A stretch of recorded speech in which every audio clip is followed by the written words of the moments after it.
হক কিন্তু কেড়ে নেওয়া যায়, কিন্তু ভাগ্য কখনোই কেড়ে নেওয়া যায় না।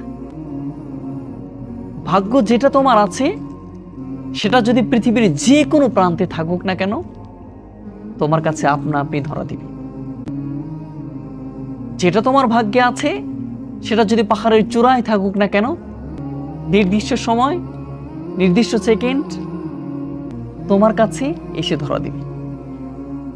সেজন্য ভাগ্য কখনো কেড়ে নেওয়া যাবে না।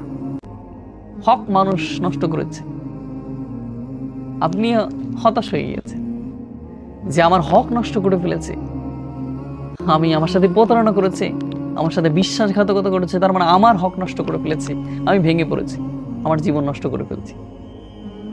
মানুষের জীবন নষ্ট করবে কেন? মানুষ যেটা তোমার সাথে করেছে, যে খারাপ ব্যবহার তোমার সাথে করেছে, সেটা শুধু তোমার আল্লাহর কাছে তুমি সুপর্দ করে দাও, আর তুমি তোমার ভাগ্যের জন্য, তোমার তাকদীরের জন্য এটা বিশ্বাস করে রাখো। তোমার ভাগ্যে যেটা আছে সেটা অবশ্যই তুমি পাবে, অবশ্যই তুমি পাবে।